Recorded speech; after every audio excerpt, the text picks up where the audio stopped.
नमस्कार, आप देख रहे हैं A1 टीवी का खास कार्यक्रम आज का एजेंडा। आज का एजेंडा में हम बात करेंगे राजस्थान की राजनीति में सबसे चर्चित विषय ईआरसीपी। ईआरसीपी को लेकर पिछले विधानसभा चुनाव में जबरदस्त हंगामा देखने को मिला। एक और जहां तत्कालीन सत्तारूढ़ पार्टी कांग्रेस, जिसको घेरती हुई बीजेपी नजर आ रही थी, बीजेपी लगातार ईआरसीपी को लेकर तत्कालीन गहलोत सरकार को कटघरे में खड़ी करती आ रही थी। जैसे ही बीजेपी सत्ता में आई, उसके बाद मध्य प्रदेश और राजस्थान की सरकार ने एमओयू किया है, ईआरसीपी को पंख लगाए हैं और अब जनता को एक उम्मीद की किरण नजर आई है कि कहीं न कहीं अब 13 नहीं 20 जिलों को पानी मिलने वाला है। लेकिन जैसे ही लोकसभा चुनाव की आहट शुरू हुई है, उसी के साथ कांग्रेस ने फिर से ईआरसीपी को लेकर भ्रम फैलाने की बात सामने ला दी है। एक और जहां मुख्यमंत्री भजनलाल शर्मा लगातार ईआरसीपी की आभार सभाएं आयोजित कर रहे हैं, अपनी पीठ थपथपा रहे हैं, वाहवाही लूटी जा रही है, तो वहीं दूसरी ओर कांग्रेस लगातार निशाना साध रही है। आज के एजेंडा में इसी पे बातचीत करेंगे, लेकिन इससे पहले आपको वो आरोप सुना देते हैं पीसीसी चीफ गोविंद सिंह डोटासरा का, जिन्होंने इस योजना को लेकर प्रेस कॉन्फ्रेंस की और प्रेस के सामने बात रखी। आइए आपको सुनाते हैं क्या कुछ कहा गोविंद सिंह डोटासरा ने।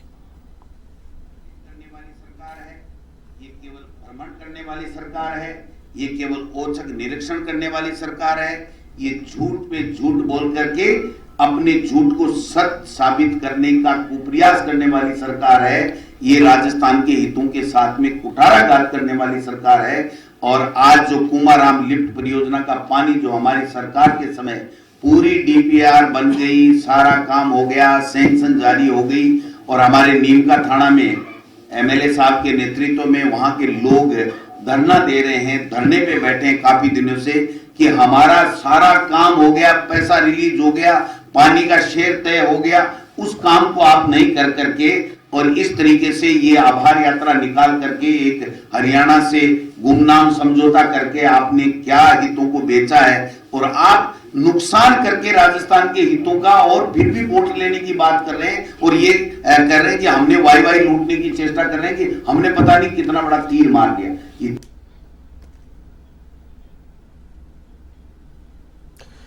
कांग्रेस प्रदेशाध्यक्ष गोविंद सिंह डोटासरा ने भ्रम फैलाने की बात कही है, वाहवाही लूटने की बात कही है।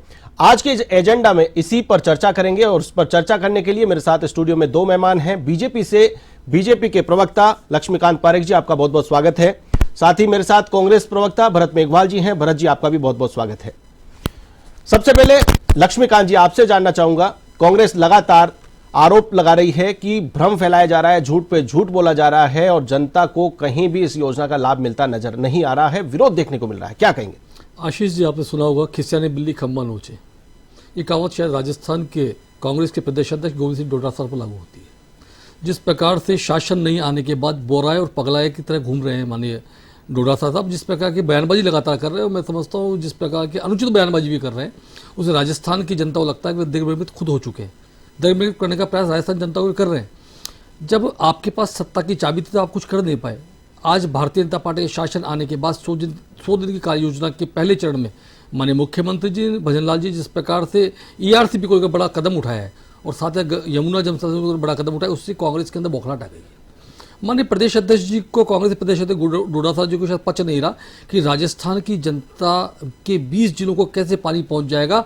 उनके, मैं समझता हूँ कि सीने पर तलवारें चल रही है इस समय। जो लोग, उनको समझना होगा कि 2018 में जब कांग्रेस की मुख्यमंत्री माननीय कमलनाथ जी और अशोक गहलोत जी राजस्थान मुख्यमंत्री थे, उस समय इस डीपीआर को लेकर के जिस प्रकार से कमलनाथ जी ने आरोप और प्रत्यारोप की राजनीति की और उसको ठुकरा दिया, उसके बाद कमलनाथ जी कांग्रेस के मुख्यमंत्री थे, भाजपा के तो नहीं थे, दोस्त थे माननीय गहलोत जी के, तो तब कटघरे पे खड़ा करते कमलनाथ जी को, तो शायद गोविंद सिंह डोटासरा आज के साथ आज जनसभा तक खड़ा होता। अब आप ईआरसीपी को लेकर कांग्रेस ने विधानसभा चुनाव के समय एक यात्रा निकाली, उस यात्रा खामियाजा क्या हुआ राजस्थान जनता ने दिखा दिया।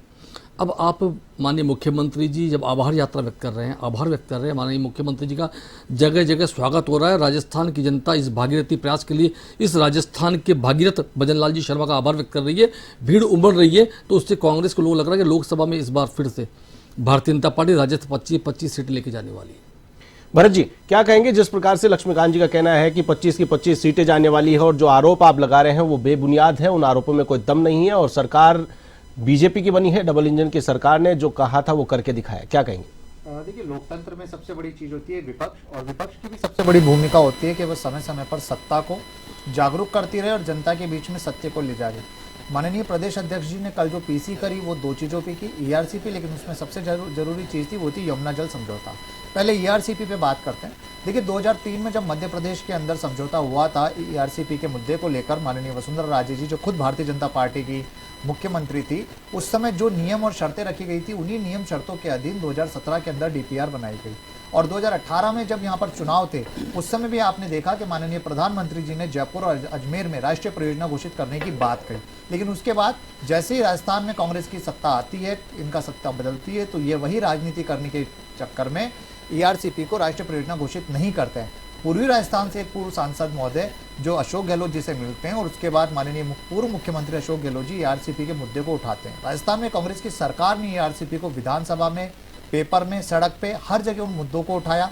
भारतीय जनता पार्टी को विवश किया कि वो पूर्वी राजस्थान के अंदर जो 13 जिले में ईआरसीपी योजना थी उस योजना के बारे में सोचे समझे। लेकिन आप देखिए इनकी निरंकुशता कि गजेंद्र सिंह शेखावत जी, जल संसाधन मंत्री जी ने बिल्कुल भी इसके ऊपर संज्ञान नहीं लिया। 25 सांसद राजस्थान की जनता ने इनको यहाँ से चुनकर भेजे थे, लेकिन उन्होंने कोई काम नहीं किया।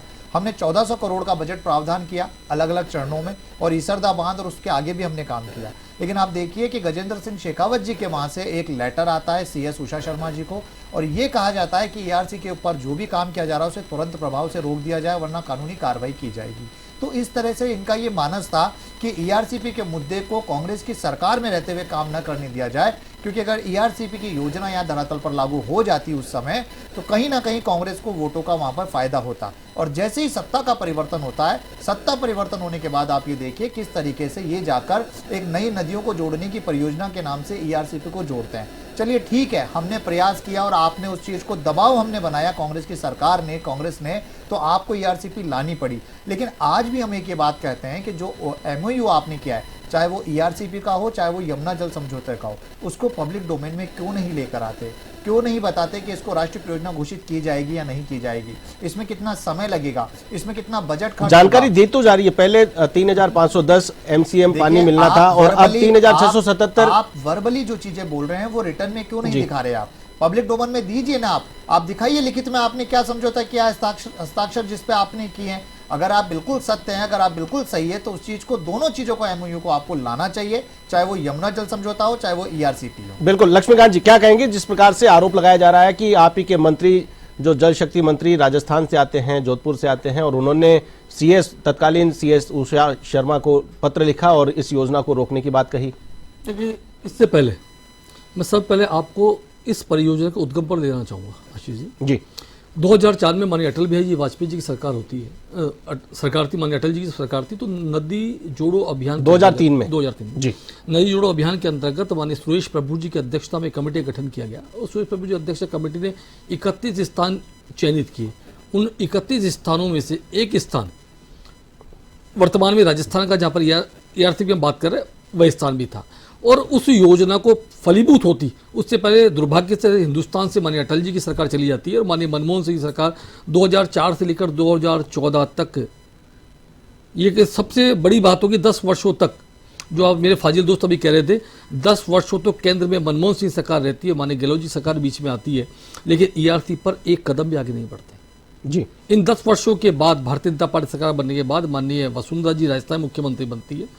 एक वेबकोर्स एक प्राइवेट संस्थान है, उसके माध्यम से डीपीआर बनाई जाती है। डीपीआर बनाने के बाद जब 2018 में इस डीपीआर पर माननीय कमलनाथ जी प्रश्न खड़ा करते हैं, कमलनाथ जी इस पर समझौता इनकार करते हैं, तब राजस्थान में अशोक गहलोत जी सरकार थी। अब केंद्रीय जल संसाधन मंत्री पर आपने आरोप और प्रत्यारोप की राजनीति की। एक जानकारी दर्शकों को देता हूँ, आपके माध्यम देता हूँ, राजस्थान जनता को देता हूँ कि 10 बार से ज़्यादा पिछले 5 वर्षों में इस योजना को लेकर दिल्ली में सरकार ने, केंद्र की सरकार माननीय गजेंद्र सिंह जी की अध्यक्षता में मीटिंग बुलाई गई, लेकिन राजस्थान का दुर्भाग्य कि राजस्थान के किसी मंत्री ने अथवा बड़े अधिकारी ने उस मीटिंग में भाग नहीं लिया, पहली बात। और अंतिम मीटिंग गहलोत कार्यकाल की राजस्थान की जयपुर की धरा पर बुलाई गई, उसमें भी माननीय गहलोत जी की सरकार के किसी नुमाइंदे ने, मात्र एक कमिश्नर शायद आरएस अधिकारी ने उसमें भाग लेकर के तीसरी कर ली, उस परियोजना पर कुछ ध्यान नहीं दिया। क्योंकि कांग्रेस की मंशा कहीं से भी इस परियोजना को लागू करने की नहीं थी। उनका था कि केंद्र के माथे इसको फोड़ दो और राजस्थान में वोटों की खेती काट लो, लेकिन उसमें भी विफल रही और राजस्थान की जनता ने उन्हें बाहर का रास्ता दिखा दिया। और जहां पूर्वी राजस्थान की बात करते हैं, पूर्वी राजस्थान की सीटों की स्थिति की आप देख लें, जिस तरीके से कांग्रेस को नकारा है, मैं समझता हूं कांग्रेस के उस षड्यंत्र को जनता ने पहचाना और जनता ने षड्यंत्र को पहचान कर कांग्रेस को बाहर किया। अब यमुना जल समझौते की आप बात कर रहे थे, वर्षों से चल रहा था समझौते की बात कर रहे थे, आपके नेताओं में मादा नहीं था कि राजस्थान की बात को दिल्ली में रख सके। ये मादा था राजस्थान के मुख्यमंत्री भजन लाल जी का, जिन्होंने राजस्थान की बात को दिल्ली के अंदर रखा और यमुना जल समझौते पर 1970 से पानी लाने का इस सरकार ने काम किया। अब आप कह रहे थे कि आपने जनता के सामने रखा। राजस्थान की सबसे बड़ी पंचायत, राजस्थान की विधानसभा और राजस्थान की विधानसभा मुख्यमंत्री का वक्तव्य, तब डोटासरा जी भी वहीं थे और आपके नेता प्रतिपक्ष जूली जी भी वहीं थे और राजस्थान की जनता उसको देख रही थी। और राजस्थान की विधानसभा में कहा गया एक एक वक्तव्य राजस्थान के उस विधानसभा के कार्यकाल के रिकॉर्ड पर दर्ज होता है। इसलिए मैं कहूंगा कि दस्तावेज तो राजस्थान की जनता के सामने हम ला ही चुके हैं, उसके बाद कहां बाकी बच जाता है। आपने विरोध की राजनीति संसद से लेकर रथ तक कर ली और बाकी बची हुई आप राजस्थान लोकसभा चुनाव में करके देख लें। राजस्थान की जनता आपको जान चुकी है, राजस्थान में एक सीट आपको मिलने वाली नहीं है। इन षड्यंत्रों की राजनीति करने से आप अब भी बाज आ जाइए डोटासरा जी, और षड्यंत्र को छोड़कर जो अच्छा काम हुआ है उसको आप स्वीकार करिए। विपक्ष का दायित्व कहीं भी ये नहीं होता कि बुरे को बुरा, अच्छे को बुरा बताता रहे। जो काम अच्छा किया है उसके लिए धन्यवाद ज्ञापित कीजिए मुख्यमंत्री जी का। बिल्कुल। अब भरत जी जिस प्रकार से कह रहे थे कि जो दस्तावेज हैं वो सार्वजनिक नहीं किए जा रहे हैं, क्या एमओयू हुआ है, जनता को क्यों पर्दे के पीछे रखा जा रहा है, जनता को क्यों सच्चाई नहीं बताई जा रही है, इनको जो जिस चीज को लेकर के एक अंदेशा लग रहा है कि कहीं ना कहीं राजस्थान के साथ धोखा हुआ है, तो क्यों नहीं बीजेपी इस चीज को उद्घाटित करती है, क्यों नहीं सबके बीच में लेकर के आती है? देखिए, झूठ की राजनीति करने का काम शुरू से ही भारतीय जनता पार्टी कर रहा है।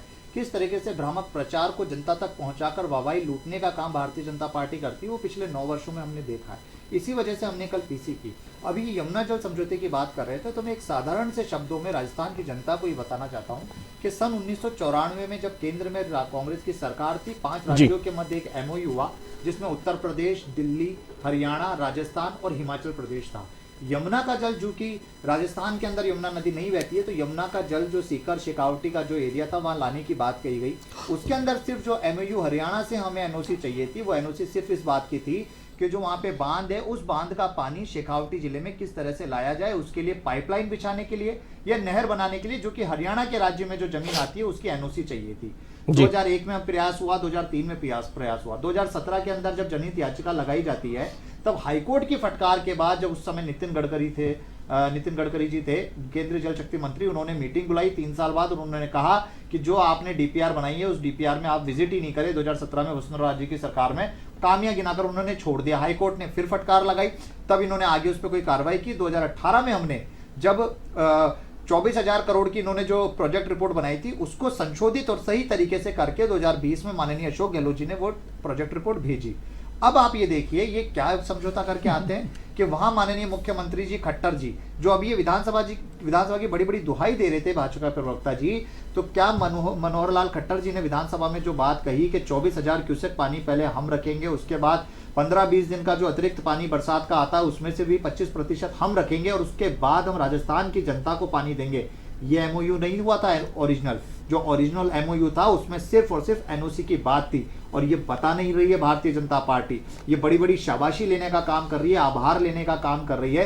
तो जो झूठ परोसा जा रहा है जनता के बीच में, उस झूठ के विरोध में भारतीय जनता पार्टी के खिलाफ कांग्रेस पार्टी और कांग्रेस पार्टी के नेता खड़े हैं। क्योंकि खट्टर जी ने ये कहा 120 दिन का एमओयू में था कि 120 दिन का पानी दिया जाएगा और जब रेणुका बांध बन जाएगा हिमाचल पर तो 365 दिन का पानी दिया जाएगा। हरियाणा सरकार का किसी तरह से कोई एकाधिकार ही नहीं है पानी के ऊपर और वो एकाधिकार जमा कर बैठी है। राजस्थान के मंत्री, राजस्थान के मुख्यमंत्री जी शाबाशी लूट रहे हैं इस चीज के लिए। अरे हमें तो पाइपलाइन और नहर बनाने के लिए एनओसी चाहिए थी ना, तो आप क्यों झूठ परोस रहे हो? आप अभी भी एमओयू जो है उसको साझा नहीं करेंगे, पब्लिक डोमेन में उसको लेकर नहीं आएंगे और गली गली जाकर लोगों को यही समझाएंगे कि हम उस समझौते को पूरा करके आ गए जो कभी पूरा हुआ ही नहीं था।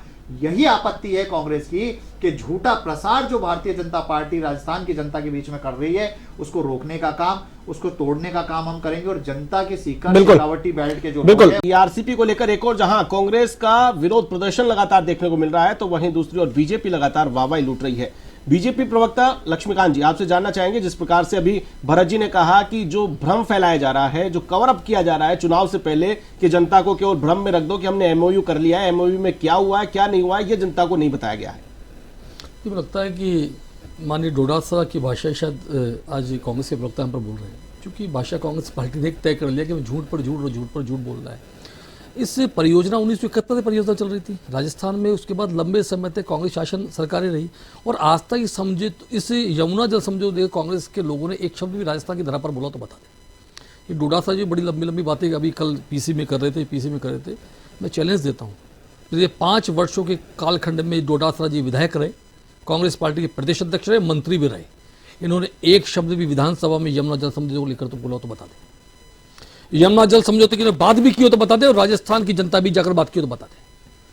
माने गहलोत जी जब मुख्यमंत्री थे उन पर दबाव नहीं बना पाए। आज राजस्थान के भागीरथ भजनलाल जी शर्मा ने जिस प्रकार राजस्थान के पूर्व से लेकर पश्चिम तक को पानी पिलाने का और संचित करने का काम किया, उसके बाद डोडासा जी के सीने पर कटारें चलनी शुरू हो गई। डोडासा जी अपने मुंह से सिर्फ और सिर्फ वर्तमान में आग उगलने का प्रयास कर रहे हैं और आग के अंदर किसको जला रहे हैं? शायद भामाशाह नहीं बने, भस्मासुर नहीं बन जाए डोडासा जी। डोडासा जी विधानसभा का चुनाव जीतने के बाद ये समझने लगे कि राजस्थान में कांग्रेस पार्टी का सबसे बड़ा नेता मैं हूं। गहलोत जी की चुप्पी, सचिन पायलट का चुप रहना इस बात को साबित करता है कि दोनों समझौते ठीक हुए। सिर्फ और सिर्फ डोडासा जी इसको मखौल बना रहे हैं। केवल वे बात कांग्रेस के, मैं समझता हूँ कांग्रेस के प्रदेश अध्यक्ष तो गहलोत जी तो कह रहे हैं कि सरकार कहीं नजर ही नहीं आ रही। गहलोत जी सरकार नजर, इस विषय पर क्या बोल रहे हैं गहलोत जी पता नहीं मुझे। गहलोत जी का जो वक्तव्य है बहुत छोटा से वक्तव्य के रूप में गहलोत जी जो अपना बयान कर रहे हैं वे तो सिर्फ पूर्व मुख्यमंत्री अपनी भूमिका अदा कर रहे हैं। मैं समझता हूँ कांग्रेस के अंदर श्री डोडासा जी को बोलने का लाइसेंस कांग्रेस दे रखा है क्योंकि प्रदेश अध्यक्ष है और राहुल गांधी से लेकर और नीचे तक कार्यकर्ताओं की बात शायद कहने का काम को कर रहा है डोडासा जी कर रहे हैं।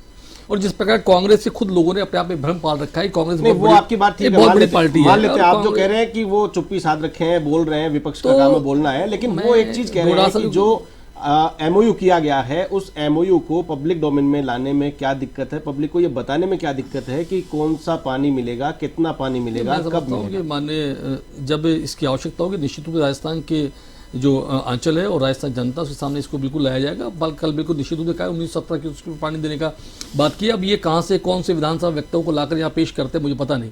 आपके पर कोई बाइट हो तो आप दिखा दे किसने क्या कहा है मुझे पता नहीं, लेकिन जिस प्रकार का झूठ का पुलिंदा बांध कर कांग्रेस के लोग चलते हैं निश्चित रूप से पूर्णतः गलत है। और इसको मैं इनको एक डोडासा जी को राय देता हूँ, पूरी धरा भी साथ दे तो और बात है, तू जरा भी साथ दे तो और बात है। यूं तो लोग एक पैर से भी चल लेते हैं, दूसरा भी साथ दे तो और बात है। एक अच्छी विपक्ष की, शतक विपक्ष की भूमिका निभाइए डोडासा जी, अच्छे को अच्छा और बुरा का बुरा कहिए।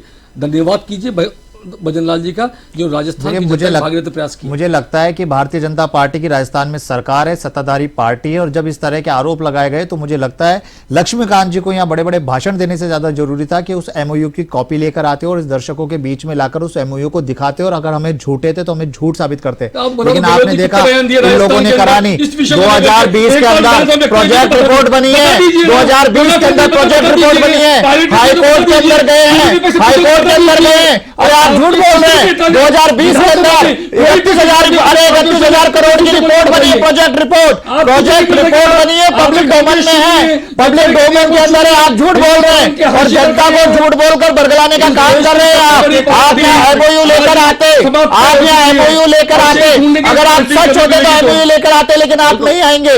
ये मुख्यमंत्री जी भ्रमण वाले मुख्यमंत्री जी है, केवल भ्रमण करो, हेलीकॉप्टर में घूमते रहो, जनता की सुध मत लीजिए, हेलीकॉप्टर में घूमते रहो, 5 बजे वहां पर 6 बजे वहां पर जनता का काम करिए। अरे पब्लिक के डोमेन में लाकर रखिए ना, आप क्यों नहीं रखते? भरत जी बात ईआरसीपी की चल रही है, ईआरसीपी कितनी आगे बढ़ पाई? पूरे 5 साल गहलोत जी की सरकार रही, पूरे 5 साल केवल बातचीत चलती रही, आरोप प्रत्यारोप तकरीबन चलते गए, लेकिन एमओयू किया गया और एमओयू इस योजना को आगे बढ़ाने के लिए जो डीपीआर बनाने की बात की जा रही है। देखिए 2017 में जो डीपीआर बनी थी और जिसने डीपीआर बनाई थी वो आज केंद्रीय जल शक्ति मंत्रालय के अंदर सलाहकार है जिन्होंने डीपीआर बनाई। तो क्या आप उनकी एफिशिएंसी पे क्वेश्चन मार्क लगा सकते थे कि उनकी डीपीआर गलत थी, टेक्निकल इशू गलत था? 2018 के अंदर जैसे ही हमारी सरकार आती है आप उसके अंदर खामियां गिनाने लग जाते हैं। 37,000 करोड़ की डीपीआर थी वो, 37,000 करोड़ एक राजस्थान का, 37,000 करोड़ राजस्थान के राज्य के लिए आसान नहीं होता।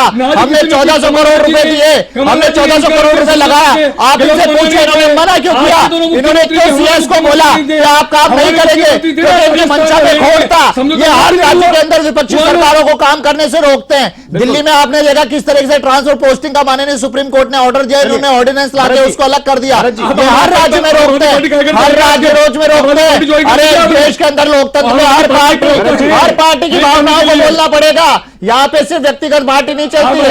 इस देश के अंदर लोकतंत्र को खत्म करना चाहते हैं ये। इस देश के अंदर विपक्ष को काम नहीं करने देना चाहते हैं ये लोग। भरत जी, बात ईआरसीपी की चल रही है। फाइनल में क्लोजिंग स्टेटमेंट लेना चाहूंगा बीजेपी के प्रवक्ता लक्ष्मीकांत जी से।